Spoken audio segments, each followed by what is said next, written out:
Welcome, Sojourners. You have found yourself a cozy place here at Sojourners Awake. I'm Jonathan, and this is our production of The Fairy and the Free. Like you, these Sojourners are on a mission. They face conflict and sometimes even danger.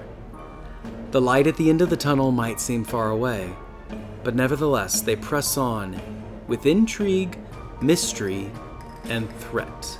And in this production of The Fairy and the Free, the Sojourners gather together for the first time at none other than Bald Top Brew, one of the taverns at Bald Top Library. We meet characters like Tryina, the Dryad recently turned back into an Eladrin. We meet Samoon, the genasi, an orphan from a far-off land. And of course, an all-time favorite, Bertie Cartwright, the lovable hinfolk woman from a distant land and a time long past. These Sojourners gather together for this first episode of The Fairy and the Free, and they decide to meet their challenges head on, and most important, together. And so for now, our story continues.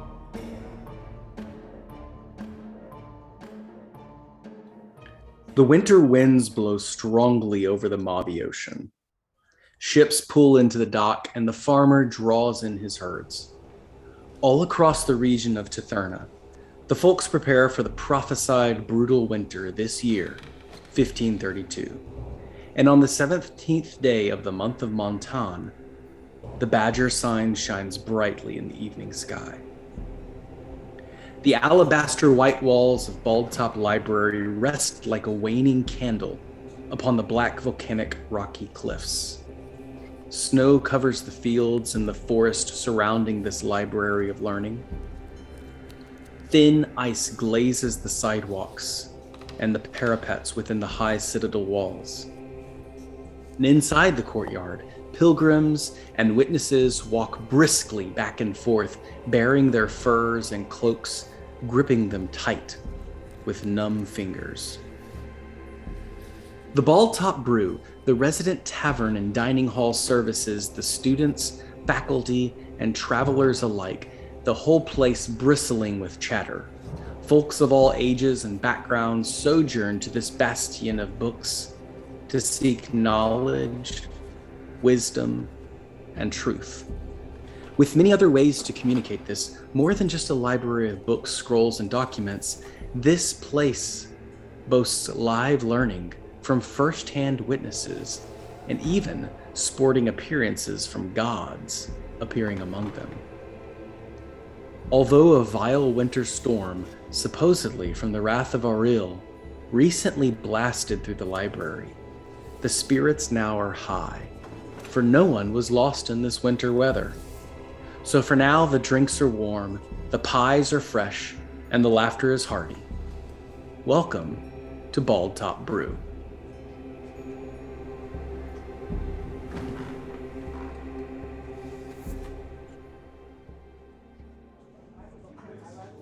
And on this chilly day, we see a young woman moving back and forth, rushing between table and table. Understaffed, the Bald Top Brew staff rushes to get the food and the drinks out. And tonight, a wonderful drink is being served, making its debut. It is Hattie's Peach Rum Punch.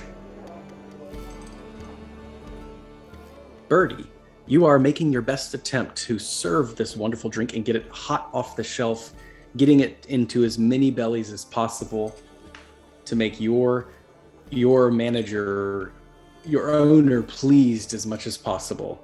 And so with this Hattie's Peach Rum Punch making its debut tonight, how do you appear going from table to table? Okay, she's short, it's very stocky.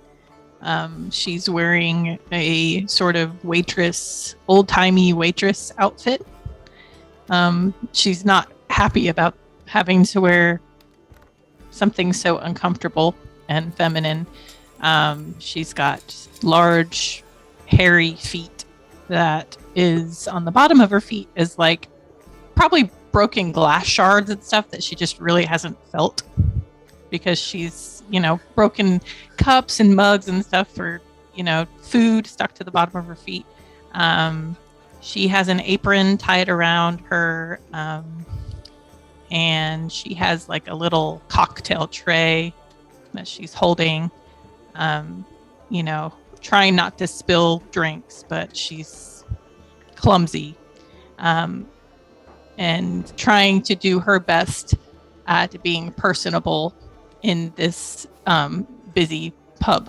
There's a group of witnesses, young students here at Bald Top, hopefully who have just made it into the program, and they're all congratulating each other, and without giving you so much attention, they begin to reach for the drinks and just grab them off the tray one at a time and pass them back and forth to each other. And then one of them says, miss, can you get like a round of some fried foods or some fried biscuits and dough and something? We're famished, we're starved. We've been eating all day, we've been studying. She looks at them and says, well, you don't look like you've missed a meal. I'll get them as soon as I can. Let me go talk to the chef. One who has a little bit more of a portly figure kind of looks down at his puppy fat, and his friends rib him a little bit at being the more chubby of the students. And they begin to drink all the peach rum, inducting themselves into their proud witness program. As you come back out of the kitchen, you see the albino turtle, Dumpo. He's the chef, and he wipes the sweat from his brow. Hey, Bertie! Hey, you gotta stop selling the peach rum punch. Tell them there's no more. I'm tired of making it. Don't tell Hearson, don't tell the boss, but I just don't want to make any more of this stuff. Well, just give them a beer instead. They don't know the difference. They're already pretty drunk. All right, well here, this is the beer section, and this will be the peach rum punch. Try to divide it out evenly, because I got this fried biscuit though I gotta make. Okay. Your next patron is a newcomer character here at Bald Top Brew. As you approach Samoon, how do you appear upon your table? And keep in mind that someone has placed a book at your table nearby. Quite possibly it may be open, it may be closed, it may be tucked away in your cloak, but nevertheless you have been given access to at least one book during your time here at Bald Top. Samoon is roughly 5'8" in height. He is very much not from this climate at all. So he has the biggest fur that he has found. He is wrapped up, and he is holding close to him the hottest drink that he is yet to order. Just kind of shivering. He's very much out of his, all pun intended, element as a genasi. He's more or less just kind of shaking there. He sees the book, but every time he moves, he just gets like a little gust of chill. And so he just kind of comes back to the cup. And upon this book is Frank Wainwright, Repairing Your Own Personal Vehicle. It's a diagram and sketches of how to put the spokes into a wagon wheel, how to properly hitch up your beast of burden, how to keep your articles of cargo tied down so that along the bumpy roads of Tryina, you may not lose anything precious and valuable. It's an incredibly dry and boring book, and as the wind, this winter weather, despite being indoors, it is oppressing you. Okay, so I approach Samoon's table. I accidentally trip and just spill the tray on him. And I look at him and I say, "Oops, I'm sorry. I'll make you another one for free. Would you like a free peach?" And then she looks at her hand to try to remember the name of the drink. Hattie. She wrote it down on her hand. The Hattie Peach beer for free. Was the food hot? The food is very hot. It's warm. Well, generally, I do not like to be dressed in my food. However, it is actually very welcome here because I am quite cold. And yes, if you can just bring me more hot drink, I would greatly appreciate it. He's just kind of shaking there. Okay, so I go back to the counter and I pick up one of the beers and I put it like in the. I just dump it in like a small pot and stick it over the fire. So she's like, hot beer. Ooh. Now warmed with your nearly boiling light beer, Samoon, it does not taste good, and it is incredibly warm, sudsy. Very actually provides a little bit of like bloating to your belly as you drink it and wash it down. The small little bowl of soup is still pretty warm and spicy, hot, and although the Bald Top Brew sports quite a bit of various kinds of foods, tonight the food is incredibly bland. There's not much, and it does seem that there's a little bit of understaffedness. Do you indeed partake of the soup? Oh, yes. Okay, so make your Constitution saving throw then. That is a 4 + 2, so 6. So you immediately begin to feel queasy in your stomach as you've processed this soup, this light beer, this food here at Bald Top Brew. And as you begin to feel queasy in your stomach, does any kind of visible manifestation of that occur for Bertie to notice? What would she see? Right, so Samoon's just like scarfing down my food. Here, chug it. I'm just doing a thing, and then I just stop. Oh, that I think I might have had worse, but that is, yes, very good. Bertie kind of just gives him a thumbs up and walks away like, I did something. Bertie, you begin to move all across Bald Top Brew, taking care of the various patrons, and the lights begin to drop, and a spotlight shines upon the stage. There's a young woman up there, and she is reciting some poetry. She says in this meek voice, "My dolly is a dreadful care. Her name is Miss Amandy. I dress her up and curl her hair and feed her taffy candy. Yet heedless of the pleading voice of her devoted mother, she will not wed her mother's choice and says she'll wed another. I'll have her wed the china vase. There is no Dresden rarer. You might go searching every place and never find a fairer. He is a gentle pinkish youth, of that there's no denying, yet when I speak of him, forsooth, a Maddie falls to crying. She loves the drum that's very plain, and scorns the vase so clever, and weeping, vows she will remain a spinster doll forever." And there's a little bit of laughter and clapping at the end of this. Samoon, Tryina, and Bertie, you've seen this poet many times here at Bald Top Brew. Bertie, how do you respond to this poetry? Bertie isn't interested in the poetry. She's more interested in making her tips for the night. And so she pretty much ignores it. Samoon, you have a chance to respond as you would as this poetry concludes. Small amounts of clapping take place. But what do we see when we look at you? So Samoon is not necessarily from, he's an orphan, so he's not used to like society per se, even though he's got a little bit of experience. So as he sees everyone else clapping, he, admires the voice and just starts kind of looking around and clapping. Oh, yes, very good. And Samoon, when you start clapping, you notice that there is a woman in the corner. You've seen her once or twice here before, and you definitely have noticed her more than she's noticed anyone else. Tryina, you are sitting in the corner, and how do you appear as Samoon notices you yet again for another night? Tryina looks very different than the last time she appeared in the story of Bald Top Library. For she no longer has bark for skin or leaves for hair, but she has elven flesh now.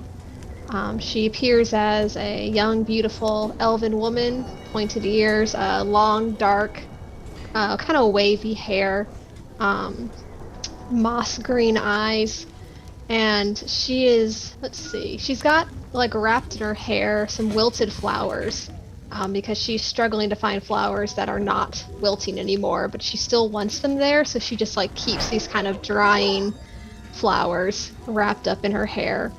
Um, she is curled up in a nice fur cloak, and she has not been paying attention to anything around her. She has got a book in front of her, that she is reading and studying, and is just very engrossed in this story. And as you're sitting there, Tryina, I would like to think that the two of you have seen each other and found some sort of common bond, some common kinship, or at least a polite question that you would ask in this kind of setting. There, you said that she looks different physically, but certain of her traits still remain. No, not really. She looks like an Eladrin elf instead of a Dryad. So, But no one has known her as a Dryad. as a Dryad, Yeah. yeah, as far as you're aware, I'm just an Eladrin. Oh, okay. Cool. So, What would be something you would see about her that would cause you to at least spark up a conversation? The flowers in her hair, the book that she is reading, the fact that she is an elf, which is, as far as you know, in this world, elves are very rare and usually of higher society than humans. I guess I would just notice just her overall demeanor. Glancing, she seems in a state of enjoyment with whatever it is that she's reading, at least from the distance. So I'm just admiring her reading of this book, and I'm just like watching, returning to my warm cup because I am not letting go.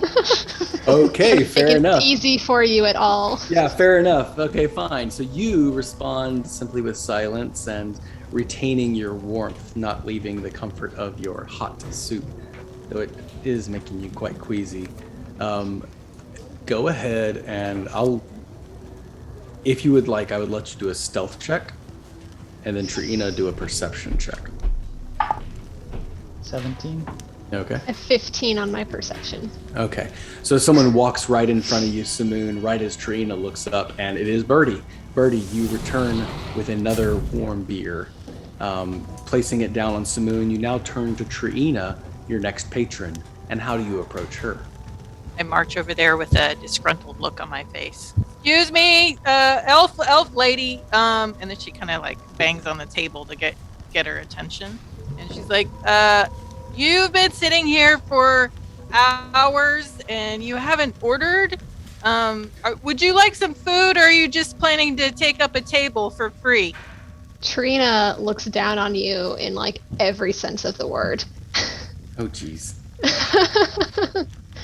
Just like, oh, I'm sorry. I was unaware that I wasn't allowed to sit here. Nobody else has had a problem. Well, you see, I work for money, and if you sit here, then I can't make money. So I can order you some food.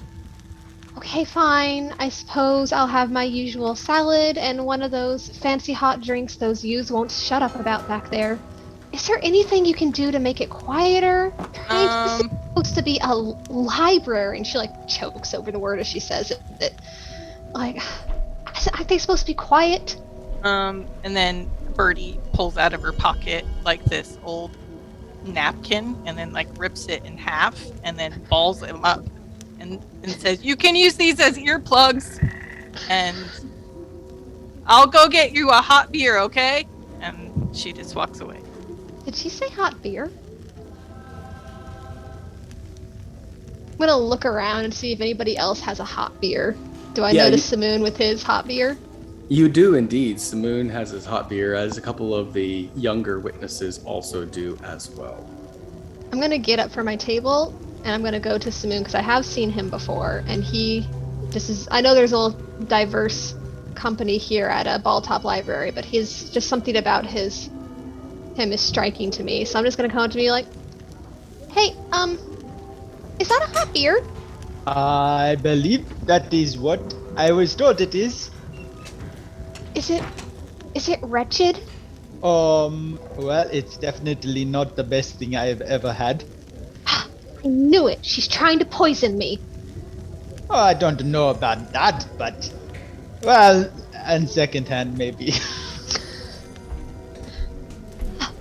Honestly, you think that a prestigious library like this could get good help around here? She has been rude to me every day since I arrived. Well, she Has does she been- seem to be a bit short-staffed tonight. Maybe she's having a hard day. No, I'm not gonna make a short joke. Sorry. You see Mr. Hearson run in, and he walks briskly into Baldtop, removes his parka, sets it on the coat rack, and then pulls his comb over to the side and wipes his sweaty forehead with his kerchief. He looks around and just, oh. He looks back and forth at the business, and he grabs you, Bertie, and says, Bertie, what's going on? Where's Michaela? Why didn't she show up today? Hey, I'm not in charge here. I just serve. No, Bertie, it's me, your boss, Mr. Hearson. Oh, she kind of squints. Oh, okay. I haven't been drinking. I promise. I wasn't assuming you were drinking. Why would you say that? No reason. And I have no idea where the other staff is. Bertie, you are bleeding. You are tracking blood. She looks down at her feet. Oh, okay. All right, first of all, go get that cleaned up. Give me your apron. I'll start serving and everything. I could definitely do it faster than you. And he pushes you to the side, insists that you go take care of your wounded foot back in the kitchen. And that girl, that elf lady over there, she's an Eladrin. What did I tell you about that? Refer to her as an Eladrin. She's a prestigious traveler here. She's not an elf lady. Well, she wanted a warm beer. Warm beer? Who wanted? Okay, fine. If that's what they're serving in Dreamland, that's totally fine with me. A warm beer. We give the customer what they want. I'll definitely make sure she gets her warm beer. Thank you, Bertie. You're welcome. And she proudly walks away. So anyway, Mr. Hearson brings you a steaming bowl of light beer. And he says, Tryina, thank you so much for coming to Baldtop Brew once again.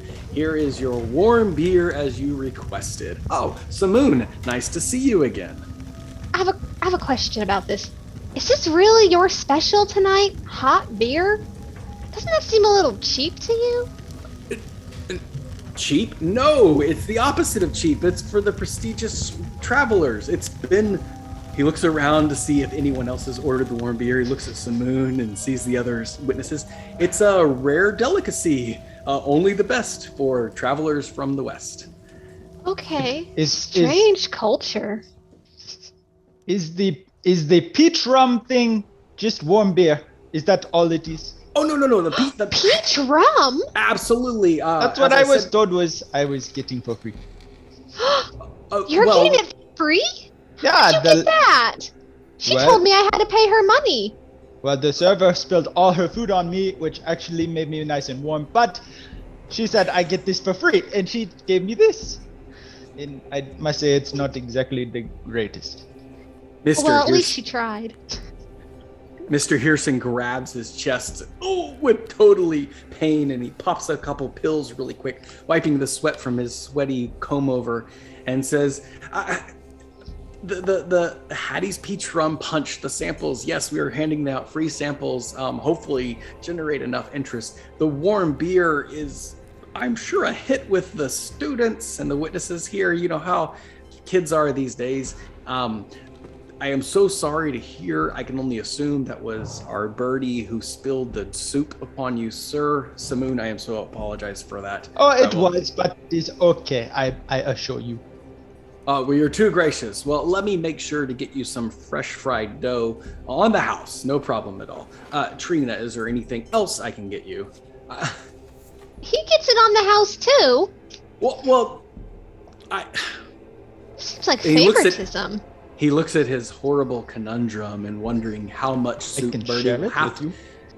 He Okay. gets excited that you offered to relieve him of this horrible moral dilemma. I will bring enough for both of you. Acceptable. Make sure there's no meat. However, I would like it on the plate, not on the house.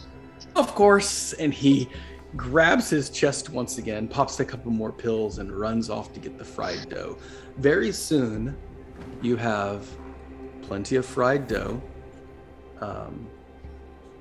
You have 2 samples of the peach rum punch. You have another round of hot beer. And Bertie, you found yourself on break. And you see that there's an empty chair next to Tryina and Samoon. She comes and she just pulls the chair out and sits down and then just starts picking the glass out of her feet right there with them. She looks at them and says, "So were you planning to pay for your meal, or I just wondering?" Oh, I was told my meal was on his house. And I point at Samoon. Not my house. I do not have a house, but it is on the plate. If it is free on the plate, then that is what I got. Well, you know what they say, if it's free, it's for me. Okay. More poetry happens this night, and they finally pull up a small chair. Skoda Bookworm, a dragonborn man, stands up and says, "Fellow witnesses, students, pilgrims, and travelers alike, tonight is the part where we have open mic.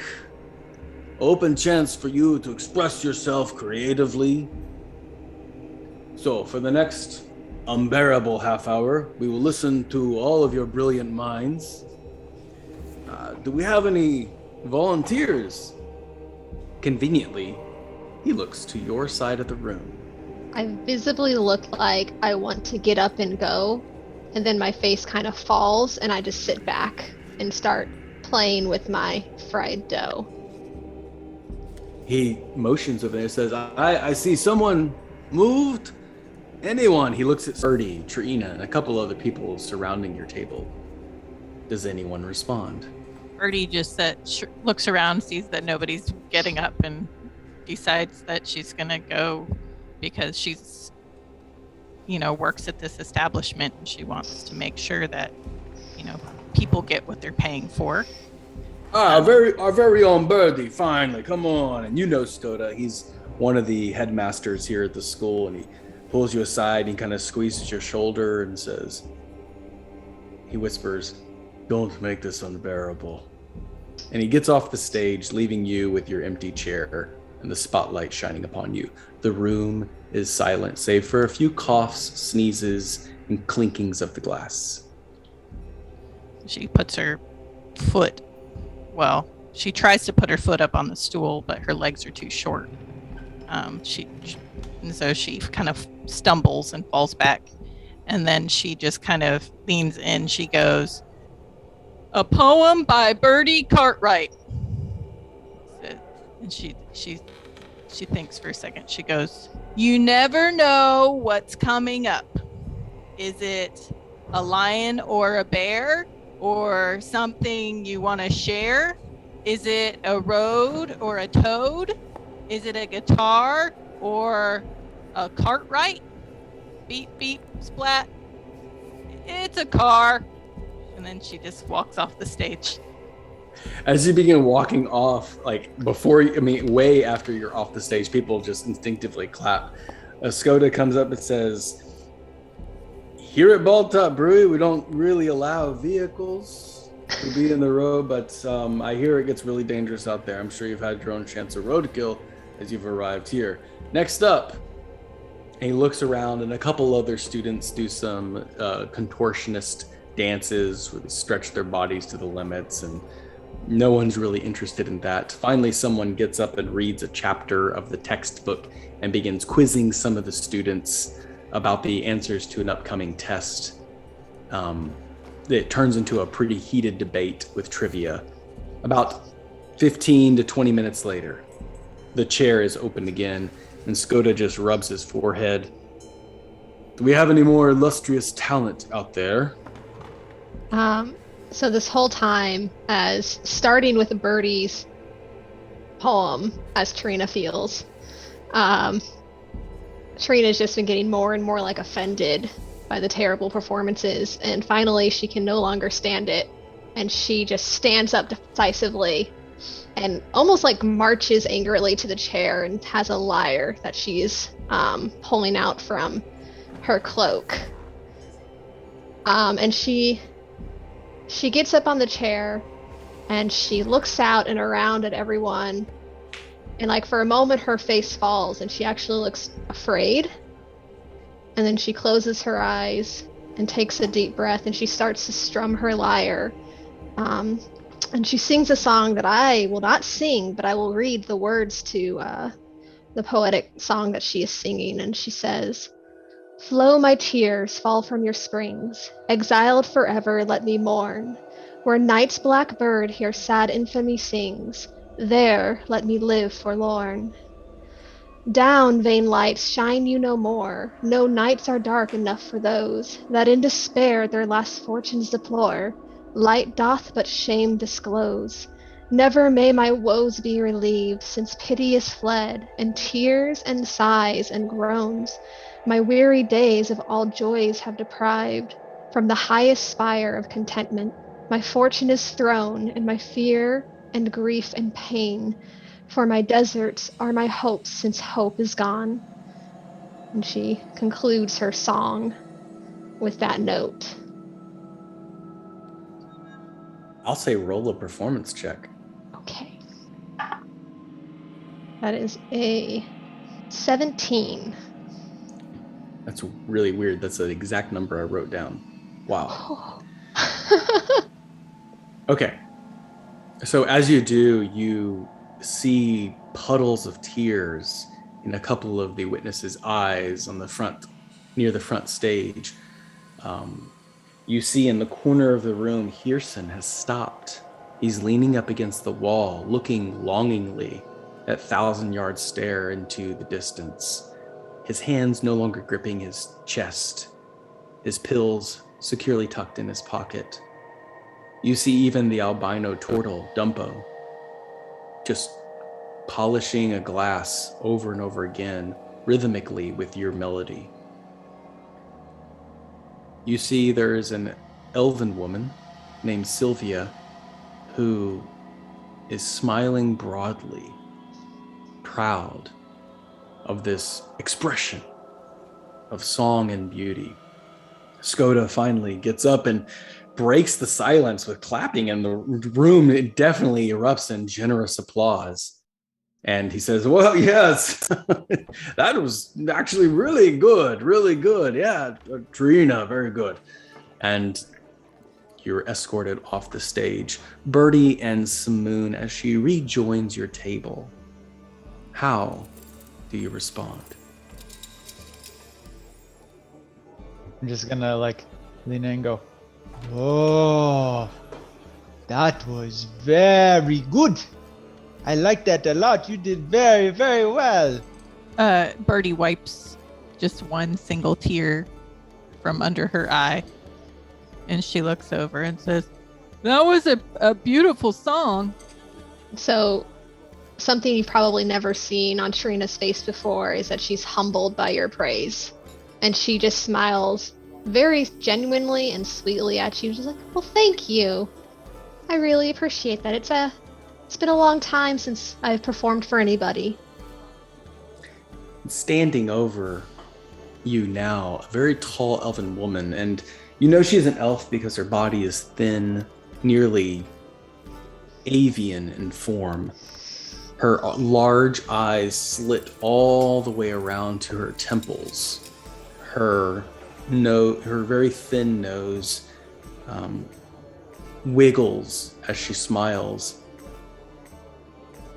Her cheekbones begin to stretch into a smile, and she puts her very thin hand upon your shoulder and says, "That was wonderful, Tryina." Sylvia snaps her fingers, and an animated object, a chair, walks over to her like a faithful companion and gently scoops up under her bottom, and she sits down.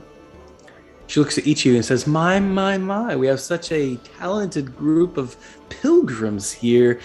Have to say, it's not too often, and she looks at you, Bertie, as well, that we have such brave talent. The witnesses are very studious, but not always creative, not always artistic, and definitely not always as bold as to express themselves among their companions. She then looks to you, Samoon, this graceful elven woman. Do you have any hidden talents? There is still 5 minutes left before the stage closes for tonight. Not that I'm aware of, but I heard a good joke. Save it. Okay. And then she motions to Skoda and says, we have one shy performer who needs a little bit of encouragement. Skoda, please welcome this young man. And you kind of pushed forward. A couple of the more rowdy and raucous students of Balltop begin pushing you towards the stage where you are stranded like a rose in the desert.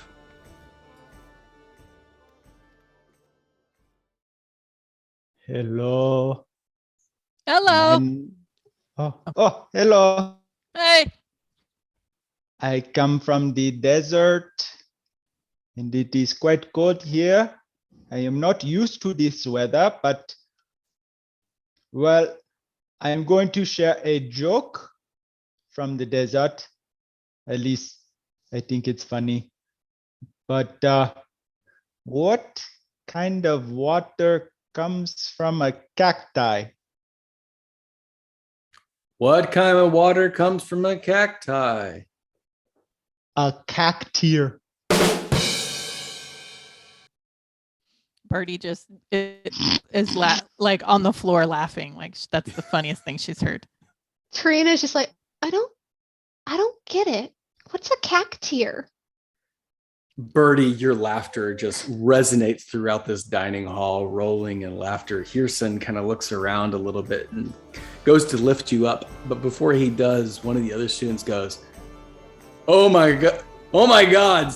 And then you see a man stand up and just like slap his hands, clapping aloud. His enormously large beard begins flowing like a wind just swept through the currents. And as soon as that happens, a wind blows through the room and people would just begin erupting in laughter. And they begin telling each other the same joke back and forth and begins to spread like wildfire. One of the young women puts on her parka, opens the door, releasing the blast of cold air into the room and says, I'm gonna go share this real quick. And she runs outside yelling, cactier, cactier. This enormously large man with a bristling beard claps his hands again and then points at you, Samoon. With a twinkle in his eye, you now hear his voice in your head. He says, my friend, you've got what it takes. Do you mind if I jot that little joke down as part of our information? We'll call it a collective copyright. What do you say, Samoon? I do not see why not. You made yourself a deal. Yeah, we'll go for it. As this illustrious, godlike figure sits back down, Skoda stands up and pushes you off the stage and says, whoa, I think we ended on a great night. I know we got 4 minutes left, but we're going to go ahead and call it for tonight. Everyone enjoy the rest of your time here at Balltop right after graduation. Please, someone shut the door. It's getting really cold in here. Skoda then concludes the night. The lights come back on. The music begins to play again, and another round of peach rum is brought. Samoon, you are ushered back to your table. Tryina and Bertie, how do you respond? Did I see the figure? Did I see the big guy? Yeah. Okay. Well, Bertie's break's about over, so she's ready to get up from the table. Like, well, guys, I guess I gotta go back to work. It was thanks for inviting me. Tryina, maybe we can get together sometime and I can write lyrics and you can play. And I think we could write songs together. That is an idea. We could Awesome. maybe do that. And Bertie's all proud and she walks away. Sylvia grabs you gently by the shoulder, quickly sets you down and pushes 5 gold into your hand and says, I think Hirson can deal without you for a little bit longer, Bertie. Please, have a seat. Oh, okay. She said. With $500 in your pocket now, how do you respond? Samoon walks back up Tryina. I'm staring at that gold, kind of wide-eyed, and then I snap out of it and Samoon comes back and I'm just like, that was very funny, I think. What's a cactier? You get it? The I in a tier comes from the eye. Yeah. And so if you have a cacti, you get a cact. Okay, I get it. And now I'm laughing, but like everyone is done laughing, so it's just weird. And I'm just like holding my tummy, like laughing, like, oh, that is so funny. I didn't know you were so funny. Well, it is one of many. I think I know, but I don't know. I felt like sharing that one. I am very glad that you did, Samoon, and it was very brave of you to do so. It's oftentimes that bravery comes in many forms, and sometimes putting yourself out there for ridicule and the threat of rejection is also a brave thing to do.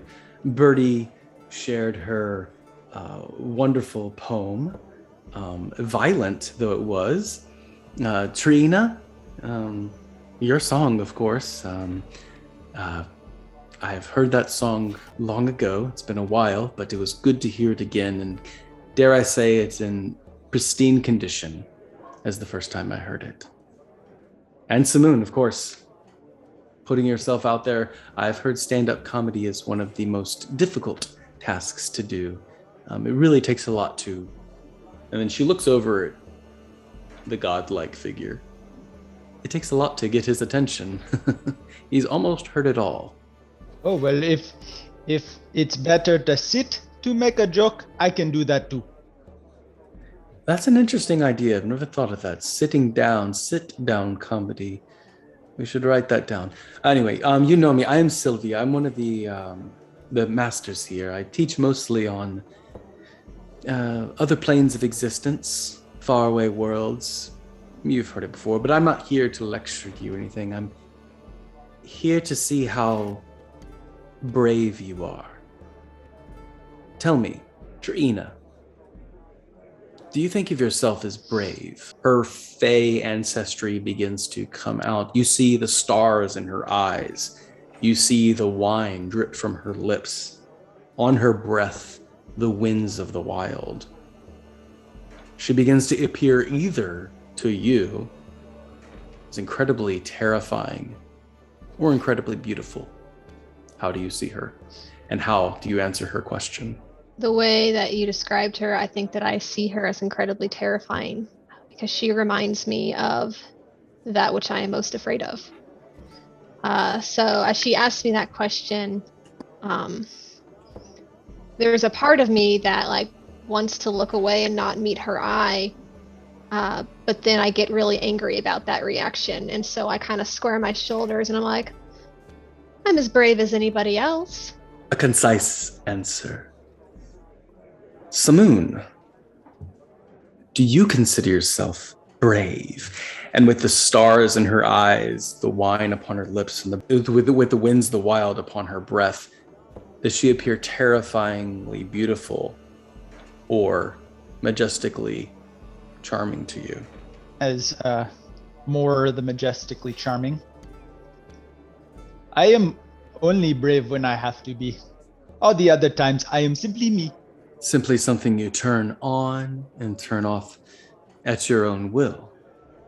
Or does something do it to you? Well, I think it's something like me making the action to be brave, but it also depends on the circumstance. Have you ever feared for your life? Oh yes, many a time. Are you accustomed to deception, Samoon? You mean like lying? I can be lied to just as you can be lied to. I would say yes. But you are not skilled in the art of lying. Not that I have tried to be, so no. I could tell. Oh, very good. She smiles again. You almost feel heat radiating from her glow, like a lamp at your table. She looks to you, Bertie, with the same fairy presence, majestically beautiful or horrifyingly terrible. She asks you in turn the same question. Do you consider yourself brave? Bertie looks at her and just thinks she looks odd. Like she finds her attractive, but other than that, there's no sort of alluring factor to Bertie. Bertie just kind of leans in and says, I mean, you don't know who I am? I'm Bertie Cartwright. I'm kind of a folk hero. I mean, people are terrified of me if they know me. I'm kind of far away from home now, but you should know me. I'm famous. She pulls out a book from her dress and says, Bertie Cartwright withstood 20 goblins at the gates of the city. Bertie Cartwright delved into the mines single-handedly, blind. Bertie Cartwright. Should I go on? She recalls all of these stories that have been generated about you. Oh, good. So you do know who I am. I mean, I would say most people think I'm brave. Most people that have written about you, yes, would say you're brave. And that's why I've asked you to sit with me a little bit longer. By now, the peach rum is beginning to dwindle, and the hot ale, a couple of the students muttering about it, it's like, what was with the drinks tonight? That peach rum brandy was awful. It tastes like hot beer. Yeah, they'd really cut corners here at Bald Top Brew. I don't know about this. Last time I'll order any fancy drink, that's for sure. No, I kind of like it. It was pretty good. Yeah, yours was different. I don't know. They leave and exit. It's now getting quiet. A couple of the readers and studious types. It's finally time for the quiet, studious types to make their appearance here and study in the late hours of the night. Sylvia says, I have a reason for you to be brave. We have a situation here at Bald Top. And though you are pilgrims, you are technically the only ones who can help us out. You see, I'll preface it with, here at Bald Top, we obey our contracts. We follow our own rules to the letter. Every I, every T crossed. And we really don't cross lines. Ever. At all. I myself am a master here, so me sharing this information with you is considered just a lecture on the lore here at Bald Top. We have a sickness going around. An illness. And although some have recovered, they're not quite the same. And there is one man specifically in the House of Healing who has not recovered at all. I can tell you this is not any foodborne illness, and it requires more than a magical cure. You can go see him for yourself if you wish. But what I suspect is that anyone who works here at Bald Top is unable and illegal to help him out. Can you see why I'm looking to you for help now? Is it because we do not work at Bald Top? That is exactly right, Samoon. I knew it. Don't I technically work here, though? As of an hour ago, you have been relieved of your duties here. Oh, man. That's horrible, Bertie. What happened? I don't know. I did everything according to. I gave everybody their drinks. I pretty much single-handedly ran this place. I know. I watched. You did fine, Bertie. But you no longer work here. Oh, okay. So I'm free to go on your quest. If you want to put it that way, that's very illustrious. And, but yes, that's exactly why we need your help. And Hirson will do just fine without you for the time being. If you ever so want to come back and work for Bald Top Brew, that also works out. But the timing of your resignation is impeccable. One question. Why is it illegal to help somebody who needs help? A long time ago, when Bald Top was being established, there was a very clever man, Mr. Crankshaft.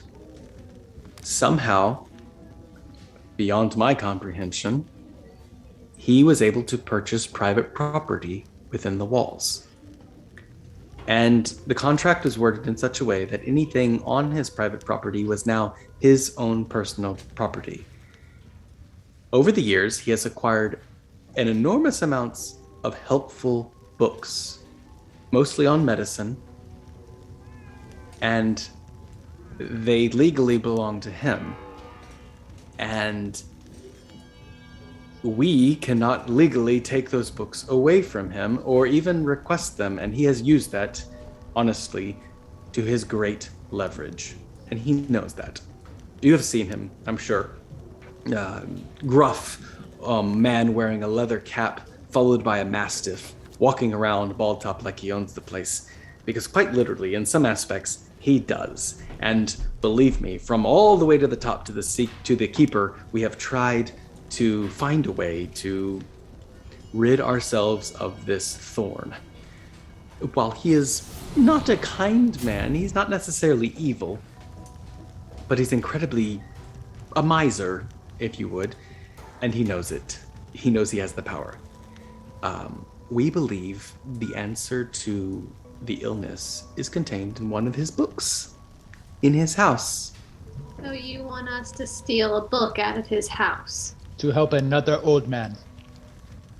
Well, to help a young man who is very ill. Oh, one such as yourself as well. Oh, but age is, of course, irregardless. The illness started here at Bald Top. It spread here, and we want to contain it. We want to study it. We want it never to happen again and hurt these people. This cure could easily be acquired. Yet, Mr. Crankshaft has informed us that he will not be releasing that information to us willingly. Stealing, it's one way you put it. I think of it as a very brave thing to do. And quite honestly, I think the right thing to do. Nevertheless, any sort of breach of his property would not be protected by Bald Top's authority. And that is why I ask if you are brave. You're asking an awful lot of us. What's in it for us? We have ways of setting aside resources for these, if you want to call them shadow missions, black ops missions, quiet, under the table deals. It is financial compensation, of course. But that is all negotiable, for I understand that not everyone desires money, for not everyone's problem answers to money. Most people come here to Bald Top to study, but I know from personal experience of hundreds of years, many people come to Bald Top because they are running away, because they are in trouble, because Bald Top is a safe place. And if someone so happens to come across a book for payment, we welcome you, no matter who you are. So I'll leave it to your discretion what you would like to be paid, and you can just inform me. Do we inform you before or after we get the book? You can tell me right now. You can tell me when you're ready. I will tell you when I am ready. Of course, Samoon. I would like a favor to be owed me that I can call upon when I'm ready. If it's within our power, I'm certain that we could arrange that. I'm asking you to do something that is within your power or is not within your power. I would never ask you to. Fine line, though, of what you decide is in your power or not in your power. But that's fine. I think what I want from you is within your power. All right. What book is it? It's a medicinal book. It contains the correct layer to make a tincture out of flowers. We have the flowers, we have the ingredients, but we don't know which layer to put them in. If put in the wrong layer, they can be incredibly toxic, deadly even, which is also a source of information. It's a simple medicinal book, small, leather-bound, brown, has a series of various flowers on the cover. It is given no name, but inside you'll see there are many recipes of herbal remedies and such. And what happens to us if we get caught?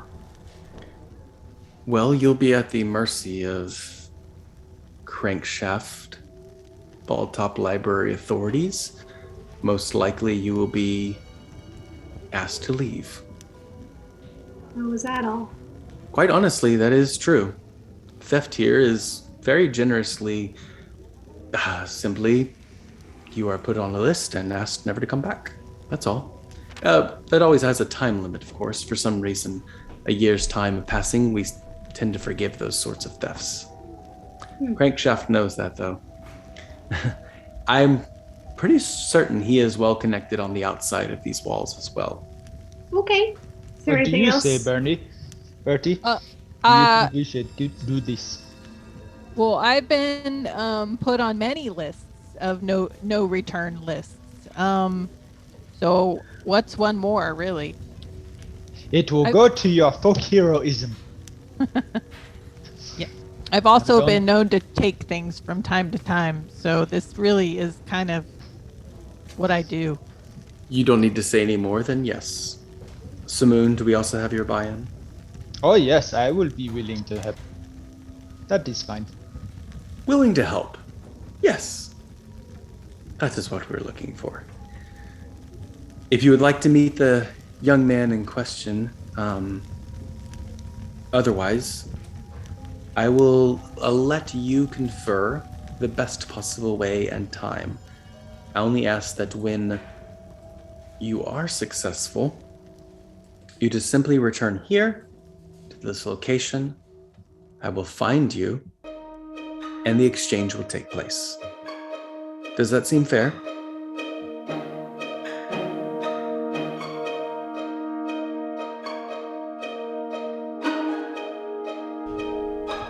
Every story comes to an ending. So for now, we conclude. Thank you for listening, Sojourners. Your attention will not go unrewarded, and we look forward to continuing this adventure. If you enjoyed this background music and ambiance, you should check out Tabletop Audio. You can find them at www.tabletopaudio.com. Take the time to sojourn with us. For articles on playing your Dungeons & Dragons, visit www.sojournersawake.com. You can also find us for inspirational content at Sojourners Awake on Facebook and Instagram. And as always, Sojourner, may your story continue.